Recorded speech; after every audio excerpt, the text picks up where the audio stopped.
Hello and welcome to Fire Talk, Eldtalk in Swedish, in English called Fire Talk.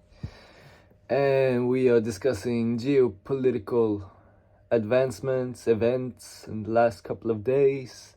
We discuss politics, economics, and emotionally based values deep in our bodies as well. So we have 3 legs, and there's a ton to talk about and what's going on in the Middle East and Iran, one of the axes of evil historically. You have the Ayatollah, the leader in the country, and the regime, the Islamic Republic. But the thing about Islam is that it is a religion, and republic is a form of government. So it's 2 opposite things, or at least they're contradictive in nature. And you also have Israel, which is apparently a Jewish state, but I'm pretty sure everybody knows that Judaism is a religion as well. So we need to keep things separate, and I know it can be kind of hard, but in today's talk we need to look at the situation in the Middle East and understand that countries doesn't really have anything to do with the situation we're in. We have deep states. We have a big deep state which is global, and it exists within all states and all countries, and are constituted of bad actors, bad people. So in the last couple of days we have seen a crossing of the Rubicon point in our modern times that we live in. We have gone the game that is being played on a geopolitical, on a global level, where you actually have the superpowers collaborating with each other, smoking out the deep state structure within all the countries. Now, in order to do that, you do need to plan out a plan. So you know how everybody's been talking about the 7-year plan, and then we realized that it can probably be a bit of a longer plan. It could maybe be 17 years. It is possible, looking at the scope of this plan and how everything is executing, it's probably longer than 17 years. This plan we see being played out in real time now first of all, it was mentioned by Albert Pike, a 33-degree Freemason, back in the 1800s,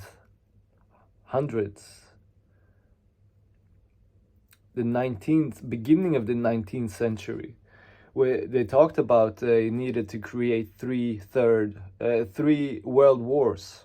So the first, the second, the Third World War was interesting, because it talked about creating a war between Muslims and Christians, and creating a war between white and black people. So it is about taking the opposite narratives and have them crash at each other. And that's what we're seeing. We're seeing like a feminist, masculine, race, black and white, if you believe in that. The religions right now are they are edging against each other. So this is a very delicate and amazingly well executed global educational project. It's like a Enlightenment 2.0. Like if you go back to the French Revolution and the Enlightenment that came afterwards, we are seeing it today thanks through the technologies like internet and SpaceX and everything. It hasn't always been like this. We are actually fighting against some satanic, evil forces in this world who have been using secrets, ancient knowledge that is coming out now, that what they have known is what people have known for a long time, but they've kept it hidden from us, and it's now slowly starting to come out. And we are fighting these people. We are fighting for the truth to come out, and it's not really that simple as one might think. And you do start to realize that the problem is not Iran or Israel or America or Russia. It's not countries. It's something deeper going on. If you think about it, if Donald Trump just jumped on stage 2017 and just said straight out, well, it's the banks, the way money is created today, out of thin air, out of debt. When you go to take a loan, they push a button, basically. If you break it down, they push a button and the money is put into your bank account, and it is the deposit, but it's also the banks write it off as a asset. So it's an asset to the bank. And you need to go out on the market, create surplus to pay back on the interest, right?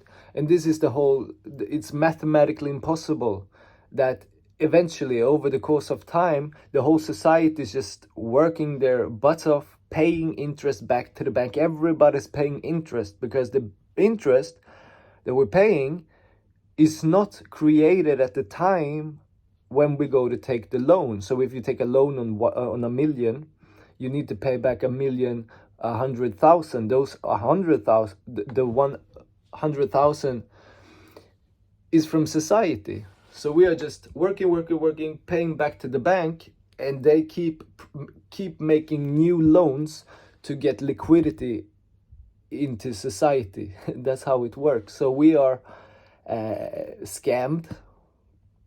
This is a giant pyramid scheme. And it's been going on for millennia now.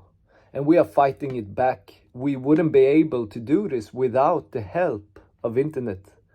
So we can communicate like this. Because yes, you can take down the bank, but the problem is it always comes back, right? You took down the bank the first time.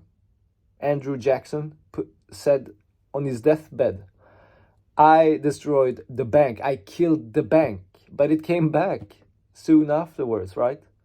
And they keep coming back because the system is never knocked out. We just we never go to the root cause of the problem, and we haven't been able to, because it goes back to the colonials, it goes back to the powers in Europe that have controlled Europe for almost 1,000 years now. That's the thing. And that's who my forefathers fled over the Atlantic to America to create a better life for themselves. And a lot of people did, right? That's why people fled the church in Europe. They fled these insane feudal lords and everything, right? The kings who Maria Antoinette said they can eat cake, and that's the way. So it just doesn't change so fast. We're still stuck in this what do you say, freedom escape. We are still in this escape trial, trying to break free from their narrative, and they will do anything to keep us at bay, keep us in clutch. So it's not about countries, it's about the deep state inside of each country, the deep state that collaborates and sees no borders, the deep state that is a reminiscing memory of the colonial evils. Now the unholy temple is being torn down.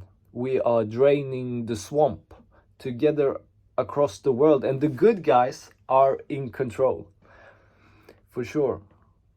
It's based on a military American military sting operation with this global educational project, where we increase the base level of human consciousness on this planet, which is amazing, with the help of the communication tools we have at hand. The deep state is losing. What we've seen over the course of the last, when we crossed the Rubicon point, the game turned inward, right? It's not about the countries. It's not about Iran. It's not about Israel. It's not even about the leaders and people representing these countries. It's about the deep state structure and a lot of bad actors who have been pushed into and now what we're seeing is actually interesting. They are being pushed into the spotlight, into the light, and we can see them. And people are catching on faster than ever before, which is amazing. And that's, of course, it's just by chance. Nothing has been planned out. So you need to wake the people up, right? Just because people like you on this channel listening to this, it doesn't mean, that the ordinary Americans, Britons, Swedish people are interested in this. No, they would rather just sit and watch the TV, So how do you engage these people? How do you get them off the couch? If they are not interested, they don't care about the world. Well, you need to appeal to their interests, right? You need to scare the fuck out of them, right? You need to scare them. You need to scare the shit out of some people in order for them to engage. They have completely ignored the fact that humanity was almost enslaved a couple of years ago by tyranny, the corona situation.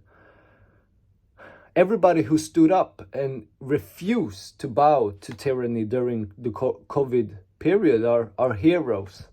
Together we did it. We are strong. But what about the people who just stood in line and who accepted it? And today they don't even care what's going on in the world. Well, maybe they need some bombs falling in the backyards. Maybe they need to wake up somehow. What do you think? How do you engage the sleepers? How do you wake up the people still unaware of the events going on? Well, you might need to create optics. You might need a scare event. They've talked about a scare event for a long time, so it's not something new. They've preempted the situation, and it's why it doesn't really even make sense if you really think about what's going on in the Middle East with the Swedish interests all over Iran. And we're gonna end with this picture, Strait of Hormuz. And I think it's great. So the Iranian parliament just voted to close the Strait of Hormuz, and it's obviously gonna it's gonna make the dollar explode or that's at least what they're aiming to do. They wanna affect the dollar, and let's see what happens. We're in the middle of a debt-saturated economic system globally, and it's based on the dollar, but the dollar is actually going back to the crowns in some shape or form. The economic system goes back to the Swedish central bank, which is the oldest still operational today. It's like 250 years or 200 years older than the Federal Reserve. So what's interesting though is if you look at this picture, it's blue and yellow because Sweden is blue and yellow, and Sweden has been involved in the military police, the Gemanjuri, the military police force, the academy in Iran since like 1908 or 1910. It's been a while, and